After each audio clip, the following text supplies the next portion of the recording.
시청자 여러분 안녕하십니까? 뉴스제일 시작합니다. 더불어민주당이 부동산 투기 의혹에 연루된 의원 12명에 대해 탈당 권유 결정을 내렸지만 해당 의원들의 반발이 격해지고 있습니다. 이준석 후보가 국민의힘 신임 당대표로 선출됐습니다. 도심 속 모내기 행사가 강북 도시농업체험장에서 개최됐습니다. 대전시가 올해도 대전형 노사 상생 모델인 좋은 일터 조성 사업을 추진합니다. 평창군이 관악구와 문화도시 조성 사업의 협력을 위한 업무 협약을 체결했습니다. 국회 소식입니다. 더불어민주당이 국민권익위원회 부동산 전수조사 결과 투기 의혹에 연루된 의원 12명에 대해 탈당 권유 결정을 내린 가운데 해당 의원들의 반발이 격해지고 있습니다. 국민권익위원회가 더불어민주당 국회의원과 가족들의 부동산 거래 전수조사 결과를 발표했습니다. 권익위는 전체 174명 의원 가운데 12명, 건수로는 16건 거래에서 불법 의혹이 조사됐다며 관련 내용을 정부 합동수사본부에 넘겼다고 밝혔습니다. 그럼 조사 결과를 말씀드리겠습니다. 조사를 통해 부동산 거래 및 보유 과정에서 법령 위반 의혹 소지가 있는 사례는 국회의원과 그 가족을 포함한 기준 총 12명, 16건으로 확인되었습니다. 더불어민주당은 8일 국민권익위원회의 전수조사 결과 부동산 명의신탁 의혹, 업무상 비밀 이용 의혹, 농지법 위반 의혹 등 비비 의혹이 드러난 12명에게 자진 탈당을 권유했습니다. 국민권익위원회가 조사권, 수사권이 없다 보니까 자신들이 의혹을 해명하는 데 한계가 있어서 수사기관에 이첩시킨 것입니다. 의원들께서 수사본부 특수본에 가서 확실하게 해명 소명자를 제출해서 깨끗하게 무혐의 처분을 받고 돌아와 주실 것을 부탁을 드렸습니다. 부동산 투기에 대한 국민적 분노가 너무 크고 정치인들의 내로남불에 비판적인 국민 여론이 높은 것이 현실입니다. 우리 당은 부동산 투기 의혹 관련 사안에 대해서만큼은 선제적인 조치를 취하지 않을 수 없습니다.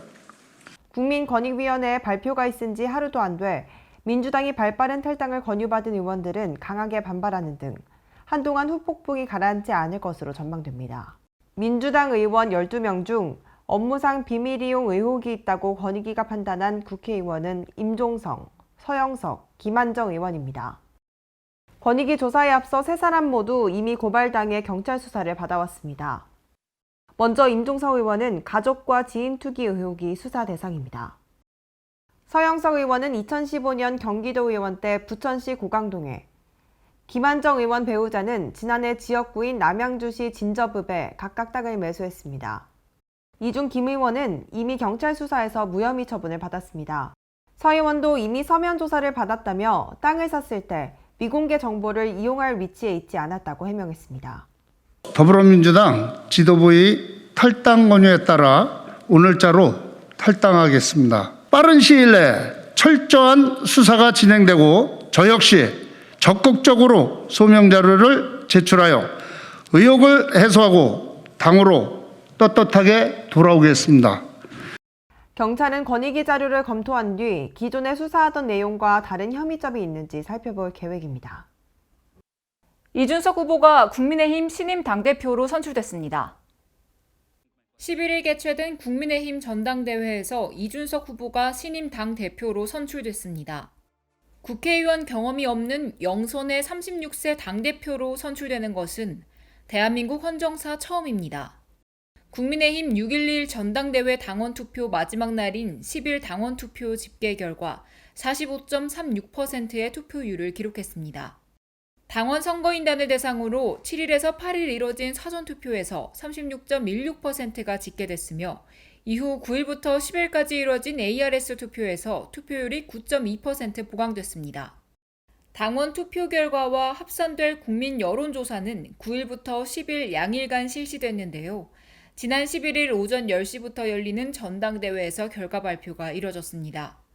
당대표 후보자 5인 중 이준석 후보가 당대표로 당선됐으며 최고위원 후보 10명 중 조수진, 배현진, 김재원, 정미경 후보가 선출됐고 청년 최고위원으로 김용태 후보가 각각 선출됐습니다. 여러분은 저를 당대표로 만들어 주셨습니다.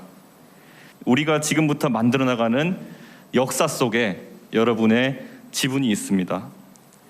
다양한 대선 주자 및 그 지지자들과 공존할 수 있는 당을 만들 것입니다. 세상을 바꾸는 과정에 동참해서 관성과 고정관념을 깨주십시오. 그러면 세상은 바뀔 것입니다. 야권에서는 이번 전당대회가 국민의 관심 속에서 치러진 점을 높게 평가하고 있습니다. 대선까지 앞으로 10개월 남은 상황, 헌정사상 첫 30대 보수정당 대표로서 국민의힘을 어떻게 이끌어갈지 국민들의 이목이 집중되고 있습니다.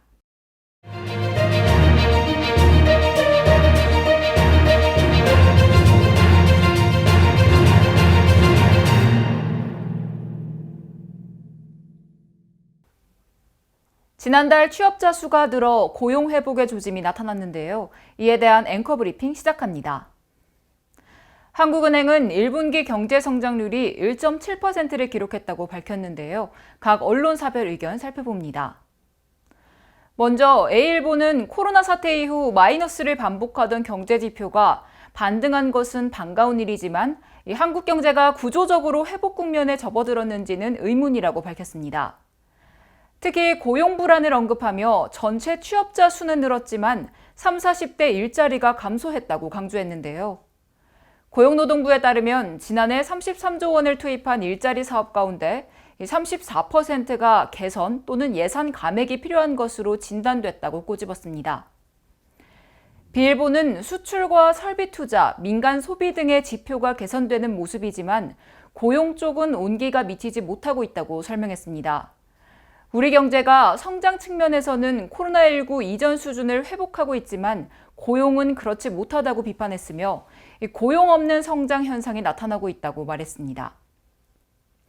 이어 해외 진출 기업의 국내 유턴을 유도하기 위해 법인세 인하 등 과감한 유인 정책도 검토해야 한다고 강조했습니다. C일보는 예산을 집중 투입한 일자리 사업 중 상당수가 부실하다고 정부도 자인했다고 설명했는데요. 취업자 수가 지난 3월부터 증가세로 돌아서 60만 명 넘게 늘었지만 5월 일자리 증가폭의 42%인 35만 명이 월 1시간에서 17시간 근무하는 단기 일자리라고 말했습니다. 이 때문에 꼼수 일자리가 아닌 보다 안정적이고 장기적인 고용 창출이 가능한 사회 간접 자본 투자 등을 고려해 볼 만하다고 강조했는데요. 고용 동향뿐만 아니라 고용의 질도 함께 높일 수 있는 정책 마련이 어느 때보다 중요한 시점입니다. 수도권 소식입니다. 농사의 시작을 알리는 도심 속 모내기 행사가 강북 도시농업 체험장에서 개최됐습니다. 체험장은 친환경 경작 방식이 적용될 예정으로 다양한 작물 식재와 함께 해충 방제법과 같은 교육 프로그램 등이 진행됩니다. 북한산 둘레길 입구 백년사 매표소 인근에 조성된 강북 도시농업 체험장에서 지난 29일 모내기 행사가 열렸습니다. 이날 행사는 체험장 공모사업에 선정된 사단법인 강북 마을 텃밭이 주관한 것으로 도심에서는 접하기 힘든 영농 기회를 제공하기 위해 마련됐습니다. 강북 도시농업 체험장은 5인 이상 단체 등 지역 공동체가 참여하는 모두의 마을 텃밭과 개인이나 기관이 약 6.6제곱미터 면적을 경작하는 누구나 마을 텃밭으로 나눠 운영됩니다. 서울시로부터 체험장의 운영과 관리를 이관받은 강북구는 모내기를 시작으로 가을 추수와 겨울 긴장 담기 등 여러 가지 형태의 주민 참여 이벤트를 진행할 예정입니다. 이와 함께 산나물과 보리, 옥수수에 이르기까지 다양한 작물을 식재하고 식생활 교육과 해충 방제법, 요리 프로그램 등도 실시할 계획입니다. 지난해 문을 연 강북 체험장은 서울시 최대 규모로 손꼽히고 있으며 합성 농약이나 화학 비료 등을 사용하지 않는 친환경 재배 방식이 적용됩니다. 강북구는 최근 도시 거주자들의 영농 수요가 꾸준하게 증가하는 추세라면서 이번 모내기 행사가 건강한 먹거리와 공동체의 소중함을 일깨우는 데 기여할 수 있기 바란다고 전했습니다. 강북구가 경제적으로 어려운 주민들의 법률 상담을 지원하기 위해 무료 법무사 상담실 운영에 나섰습니다. 법무 상담은 구청 민원 여건과와 동주민센터에서 실시될 예정으로 가족관계와 부동산 등기 등의 법률 조언을 받을 수 있습니다. 강북구가 주민들의 생활 속 권리를 보호하기 위해 6월부터 무료 법무사 상담실을 운영합니다. 이는 비용 부담으로 인해 법률 상담을 받지 못하는 이들을 돕기 위한 조치로 법률 문제에 대한 조언과 해결책을 쉽고 편리하게 제공받을 수 있게 됐습니다. 출생이나 혼인 등의 가족관계와 부동산 등기, 기업 법무 등이 면담 가능한 서비스에 포함됩니다. 이와 함께 집행과 공탁을 비롯해 파산과 청년 후견, 상속에 이르기까지 다양한 법률 자문도 지원받을 수 있습니다. 상담은 강북구청 민원여건과와 지역 내 13개 동주민센터에서 실시될 예정으로 민원여건과에서는 매월 첫째, 셋째, 월요일 오후 2시부터 4시까지, 동주민센터에서는 정해진 일정에 따라 매달 한두 차례 진행됩니다. 서비스를 희망할 경우 전화로 미리 예약하면 되고 도입을 앞두고 있는 서울시 인터넷 예약 시스템을 이용할 수도 있습니다. 상담은 법무사와 신청자가 직접 대면하는 방식이 원칙이지만 강북구는 코로나19 확산을 차단하기 위해 전화 상담 방식을 병행할 계획입니다. 마포구는 마포구에 거주하는 미취업 청년에게 취업장려금을 지원합니다. 마포구는 구직 활동에 어려움을 겪고 있는 미취업 청년에게 취업장려금을 지원합니다. 지원 대상은 최종학력 졸업 후 2년 이내 만 19세에서 34세의 마포구 거주 미취업 청년으로 최종학력 중퇴, 재적, 수료를 포함한 졸업 후 2년 이내인 미취업자입니다. 신청자는 고용보험에 미가입된 상태이거나 고용보험에 가입돼 있더라도 주 26시간 이하 또는 3개월 이하의 단기 근로자여야 신청이 가능합니다. 신청을 원하는 사람은 서울 청년 포털에 가입 후 주민등록 등본 또는 초본, 고용보험, 피보험 자격 이력 내역서, 최종학력 증명서 등 구비 서류를 준비해 온라인으로 신청하면 됩니다. 신청된 대상자에게는 1인당 50만 원의 모바일 마포사랑 상품권으로 순차 지급됩니다. 코로나19 장기화로 모두가 어려운 가운데 소외된 이웃을 향한 훈훈한 나눔 소식이 있습니다. 지난 6월 3일 주식회사 기아 고객서비스 사업부 의왕서비스센터 노사가 지역사회의 소외계층을 위해 의왕시 장애아 재활치료교육센터에 차량 한 대를 기증했습니다. 이날 전달식은 기아 의왕서비스센터 노사 임직원과 의왕시 장애아 재활치료교육센터장 등이 참석한 가운데 진행됐는데요. 이번에 전달된 차량은 장애 아동 청소년의 자신감 회복과 우울감 해소, 사회성 향상, 자립생활 증진을 위한 프로그램 활동에 사용될 계획입니다. 강성화 의왕시 장애아 재활치료교육센터장은 특별한 선물을 주신 기아 노사 관계자분들께 깊은 감사를 드린다며 감사의 인사를 전했는데요. 이에 최동창 의왕서비스센터장은 코로나로 인해 어려움을 겪고 있는 상황에서 노사 합동으로 따뜻한 세상 만들기에 작은 도움을 드릴 수 있어 더욱 뜻깊고 기쁘다며 훈훈한 분위기를 이어갔습니다. 한편 기아 의왕서비스센터 노사는 사랑 나누기 차량 기증 사업으로 2020년부터 의왕시 복지단체에 차량 2대를 기증해 소외된 이웃들의 발이 되도록 나눔 활동을 이어가고 있습니다. 광역시 소식입니다. 지역기업의 경쟁력 강화는 물론 양질의 일자리 창출을 돕는 사업이죠. 대전시가 지난해에 이어 올해도 대전형 노사 상생 모델인 좋은 일터 조성 사업을 추진합니다. 대전시가 2021년 좋은 일터 조성 사업에 참여하는 30개 기업의 약속사항을 시민에게 알리는 선포식을 개최했습니다. 이날 선포식에서 39개 기업 대표는 노사 협력을 통한 일하는 방식 개선과 양질의 일자리 창출을 약속하는 공동 서명을 진행했으며 각 기업별 사업 개선 과제를 정하고 약속 이행을 시민 앞에 선포했습니다. 올해 참여 기업이 실천할 약속 사항은 근로시간 단축, 근로안전과 편의시설 확충 2개 필수 과제와 비정규직 보호, 원하청 관계 개선, 노사 관계 개선 등 6개 선택 과제입니다.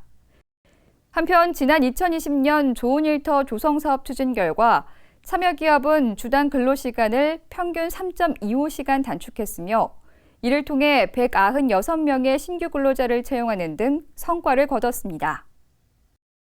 광주시가 북구 각화동 농산물 도매시장의 이전 사업을 본격 추진합니다.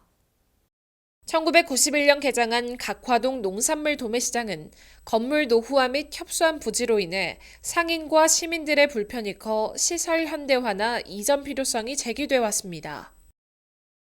이에 따라 광주시는 이전 타당성 용역 조사를 실시했으며 그 결과 면적 대비 거래 물량 부화 비율이 전국 최고 수준인 6.4톤에 달해 경제 정책적으로 이전이 타당한 것으로 나타났습니다. 도매시장을 찾는 시민들이 주차난 때문에 굉장히 어려움을 많이 겪고 있습니다. 또한 경매장이 좁다 보니까 경매하는데 물동량을 전체적으로 소화하는데 어려움이 너무너무 많습니다. 그래서 더 넓은 곳으로 확장 이전을 추진해 주신다면 대단히 감사한 일입니다.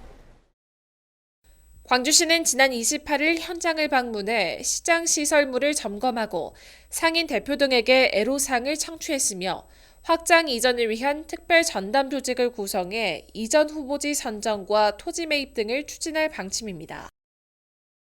강원도 소식입니다. 평창군은 관악구와 문화도시 조성 사업의 협력을 위한 업무 협약을 체결했습니다. 평창군과 관악구는 서울대학교 농생대 평창 캠퍼스가 준공되던 2004년부터 자매 결연 도시로 인연을 맺어 17년 동안 쌓인 신뢰를 바탕으로 문화도시 교류 협력 사업의 다각적 추진을 위해 협약에 이르게 되었습니다. 이날 협약식은 영상을 통해 협약서에 서명을 하는 등 언택트 방식으로 최소한의 필수 인원만 참석했으며 그동안 추진해온 사업과 성과에 대한 홍보 영상물 상영을 통해 단기간이지만 군 구민의 소리를 귀담아 듣고 함께 호흡하며 문화도시를 추진하고 있음을 공유했습니다. 협약의 내용은 상호 협력 체계를 구축해 청년 문화 교류 사업 등 지역 문화 균형 발전을 위한 협력 사업 등을 통해 어올림픽 평창과 문화도시 관악을 조성하려는 두 도시의 의지를 담았습니다. 시민 불편과 어려움을 해소하기 위해 생활 밀착형 아이디어와 정책을 발굴하고 제안하는 생활공감 국민행복정책 참여단 위촉장 수여식이 6월 2일 열렸습니다. 횡성군 제8기 참여단의 임기는 2021년 3월 1일부터 2023년 2월 28일까지 2년으로 온 오프라인을 통해 다양한 활동을 전개하게 됩니다. 이날 행사에는 4명의 단원이 참석해 위촉장 수여와 함께 2021년 참여단 활동 계획에 대한 공유가 이뤄졌습니다. 군은 발굴된 정책은 해당 부서의 검토를 거쳐 반영 여부를 결정하고 분기별 회의 시 정책 제안 처리 결과를 공유하는 등 정책 관리에 만전을 기할 방침입니다. 이어서 충청도 소식입니다. 지난 3월 유네스코 상임자문기구의 지위를 확보한 세계무예 마스터십위원회가 오는 10월 청주에서 세계무예 마스터십과 WMC 컨벤션을 개최합니다. 이번 대회에는 100개국 3,300여 명의 선수들이 참여할 것으로 예상됩니다. 지난해 온라인 WMC 컨벤션 개최로 국제기구로부터 호평을 받은 세계무예 마스터십 위원회. 위원회가 오는 10월 28일부터 5일간 그랜드 프라자 청주 호텔에서 온라인 세계무예 마스터십과 WMC 컨벤션을 개최합니다. 이번 대회는 각국 선수들이 해당 국가에서 온라인으로 품새와 가타와 같은 해당 종목의 형을 선보이고 온라인상에서 심판들에게 평가받아 순위를 결정하게 됩니다. 경기와 심판 판정만 온라인상에서 화상으로 진행되며 나머지 경기 운영 방식과 중계 시스템은 오프라인 대회와 동일합니다. 오는 8월과 9월 예선을 시작으로 올림픽 종목인 유도와 태권도를 비롯해 10개 종목이 진행됩니다. 대회에는 100여 개국에서 3,300여 명이 참여할 것으로 예상되고 있습니다. 특히 세계 최초로 개최되는 온라인 국제 종합경기대회로 다시 한번 우리나라의 IT 기술이 돋보일 것으로 기대됩니다. 또한 지난해에 이어 하이브리드 회의로 개최되는 WMC 컨벤션은 WMC 총회, 세계 리더스 포럼, 학술대회, 무예산업페어도 진행합니다. 무예산업페어에서는 국내외 무예산업체들이 참가해 기업과 제품을 소개하고 거래하는 방식으로 국제 스포츠 사상 최초로 만들어지는 플랫폼이자 무예산업페어입니다. 학술대회 역시 세계 최고 우수학자들이 참여하며 IOC 인증단체 등의 지위를 확보하기 위한 경쟁력 확보에도 주력할 예정입니다. 경상도 소식입니다. 양산시가 코로나19 방역관리의 효율성을 높이기 위해 안심콜 전자 출입명부 지원 사업을 시행하고 있습니다. 서비스 도입에 따른 업소 부담이 없도록 올 연말까지 관련 비용을 양산시가 전액 지원합니다. 관내 모든 사업장은 양산시 누리집 새 소식란 안내문과 함께 첨부된 신청서를 작성해 시청이나 행정복지센터를 직접 방문 또는 이메일 신청, 누리집 온라인 신청을 통해 신청할 수 있습니다. 안심콜 전자출입명부는 방문자가 자신의 휴대폰으로 양산시 안심콜에 전화를 걸고 업소별로 부여된 안심코드 4자리를 입력하면 방문 시간과 휴대폰 번호가 암호 형식으로 시스템에 자동 저장되는 방식입니다. 수집된 기록은 코로나19 확진자 발생 시에만 역학조사용으로 활용되며 4주 후에는 자동 삭제됩니다. 탄소 중립을 위한 에너지 시스템 개혁이 새로운 글로벌 에너지 패러다임으로 자리 잡고 있습니다. 포항시도 이 기조에 발맞춰 그린 경제로의 이행을 선도하는데요. 어선용 탄소 중립 K배터리 산업화 간담회가 열렸습니다. 포항시는 지난 1일 어선용 탄소 중립 K배터리 산업화를 위한 간담회를 가졌습니다. 이날 간담회에서는 포항시의 해양 탄소 중립 기반 선점을 위한 컨소시엄 구축 및 협동 연구 추진 방향에 대한 논의가 이어졌습니다. 간담회에 참석한 각 기관은 글로벌 에너지 패러다임 변화와 정부의 2050 탄소 중립 추진에 따라 어선의 친환경 대체 에너지 전환의 필요성에 공감하고 테스트베드 구축 등을 통해 해양 탄소 중립 기반을 선점해야 한다는데 의견을 모았습니다. 포항시는 수소 연료전지 발전 클러스터와 같은 친환경 에너지 기술 개발을 위한 시설은 물론 배터리 빅3 기업, 포스텍 등 산업 연구 인프라를 갖추고 있어 어선용 탄소 중립 K배터리 개발에 유리한 입지를 가지고 있습니다. 이에 시는 포항이 주도하는 어선용 탄소 중립 K배터리 산업화 개발 확대를 통해 우리나라 해양 탄소 중립을 실현하고 그린 경제 대전환을 선도한다는 방침입니다. 전라도 소식입니다. 여수시가 시민들의 건강을 위협하는 미세먼지 저감을 위해 전라선 폐철도와 율촌 산업단지 등의 미세먼지 차단 숲을 조성합니다. 여수시는 산림청으로부터 35억 원을 지원받아 총 70억 원을 투입해 전라선 폐철도 율촌 조화공원과 율촌 산업단지, 신월동 하수종말 처리장 일대에 가시나무, 메타세콰이어 등 28종 44,400여 그루의 나무를 식재할 계획입니다. 이번 사업은 미세먼지 흡착과 흡수 기능이 높은 가시나무, 느티나무 등의 수목을 식재해 산업단지와 주요 도로변 등에서 발생된 미세먼지를 차단하기 위해 추진하는 사업입니다. 익산시의 교도소 세트장이 드라마와 영화 촬영지로 각광받고 있습니다. 전북 익산시 성당면에 조성된 교도소 세트장이 드라마와 영화 촬영지로 각광받고 있습니다. 익산 교도소 세트장은 교도소 시설을 빈틈없이 갖춰 개관 직후부터 인기몰이를 하며 현재는 260편의 드라마 영화 작품을 촬영한 바 있습니다. 익산시는 철저한 방역수칙 준수와 함께 관광 편의시설과 산책로를 확충해 코로나19 상황에서도 지역의 대표 관광명소로 자리매김할 수 있도록 할 방침입니다. 이 밖에 시 관계자는 전국 첫 교도소 세트장인데다 실제 교도소와 흡사한 시설을 갖추고 있어 인기가 이어지는 것 같다며 감염병 예방 방역수칙을 준수해 관람객의 안전한 관람을 위해 노력하고 있다고 말했습니다. 지금까지 전북에서 강석훈이었습니다. 남원시가 아이조와 체험교실을 운영하고 있는데요. 이번 체험교실은 체험놀이, 만들기 프로그램으로 구성된 도시재생사업의 일환입니다. 남원시가 도시재생사업의 일환으로 실행되는 아이조와 체험교실을 운영합니다. 특히 이번 체험교실은 다양한 모형 소품과 꽃을 활용한 우리형 체험 디자인과 글씨와 그림판을 이용한 디자인 체험놀이, 허브를 활용한 화분과 향기주머니 만들기 프로그램으로 구성되어 있습니다. 남원시가 마련한 이번 행사는 사전에 수요조사를 통해 관내 5개 어린이집에서 220명을 신청받아 시범으로 운영되며 이번 성과를 바탕으로 추가 운영도 계획하고 있다고 밝혔습니다. 남원시 도시과 관계자는 기존 어른 중심의 도시재생대학을 어린이와 청소년 등 다양한 세대가 어우러지는 사업으로의 전환을 모색하고 있다며 어린이들의 관점에서 바라보는 도시재생 마을 디자인 아이디어를 더해 모두가 함께하는 남원시 도시재생 사업을 만들어 나갈 계획이라고 말했습니다. 지금까지 전북에서 양호정이었습니다. 전라북도 옥정호 붕어섬이 개장을 앞두고 시설 관리에 힘쓰고 있는데요. 자세한 내용 강석훈 기자가 취재했습니다. 전북 임실군의 대표 관광지인 전라북도 옥정호 붕어섬이 내년 개장을 앞두고 시설 관리에 박차를 가하고 있습니다. 임실군은 지난해 8개 유형의 테마공원을 조성해 구절초와 철쭉, 수국 등 사계절 수목을 식재하기도 했습니다. 올해는 화장실과 편의시설 보강, 다양한 포토존 및 특색 있는 정원 조성 등 전북도 동부권 발전 사업비에서 20억 원을 추가로 투입, 붕어섬 조경을 마무리할 계획임을 밝혔습니다.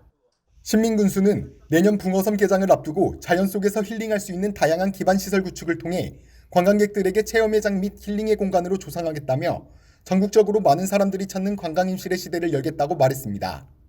지금까지 전북에서 강석훈이었습니다. 문화 소식입니다. 제19회 동강국제사진제 국제공모전에서 올해의 작가를 포함한 19명의 작가를 선정했습니다. 국내외 사진작가를 대상으로 진행하는 국제공모전은 동강국제사진제의 주요 전시 중 하나입니다. 올해는 꿈을 잃어버린 시대, 다양하고 역설적인 꿈의 해석이라는 주제로 진행됐으며 세계 66개국에서 4,638점의 작품이 출품됐습니다. 한편 동강국제사진제는 눈부신 여름을 주제로 7월 16일부터 9월 19일까지 강원 영월군 동강사진박물관, 문화예술회관 등에서 열립니다. 홍주 역사관이 홍주의병의 역사적 의의를 조명하기 위해 홍주의병에 참여했던 유중근 의사의 마도일기를 유물공개구입을 통해 수집했다고 밝혔습니다. 마도일기는 1906년 병호 홍주의병 당시 의병 지도부에 있던 유중근 선생이 일본군에 체포돼 그해 5월 대마도로 끌려갔을 때 작성한 것입니다. 이번에 수집한 마도일기는 1905년 음력 10월 21일부터 이듬해 9월 5일까지 기록된 내용이며 을사늑약 체결부터 지티제 봉기 등 홍주의병이 일어난 전말과 홍주의병에 참여했던 의병장들의 대마도 유배 생활이 자세히 담겨 있습니다. 제46회 충북미술대전이 청주예술의 전당에서 열렸습니다. 충북의 대표 미술 행사인 제46회 충북미술대전이 11일 청주예술의 전당에서 개막했습니다. 이번 충북미술대전은 전국의 신진미술인의 등용문인 공모 입상작 전시, 충북미술의 높은 품격과 수준을 확인하는 초대 추천작가전, 지역 순회 전시 등의 행사로 진행됩니다. 올해는 9개 부문에서 664점이 출품됐으며 부문별 대상은 서양화, 장숙경의 2021 시간의 여정, 민화 정향숙의 화성능행도 등입니다. 입상작 전시는 16일까지 청주예술의 전당 전시실 전관에서 진행됩니다.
6월 14일은 세계 헌혈자의 날입니다.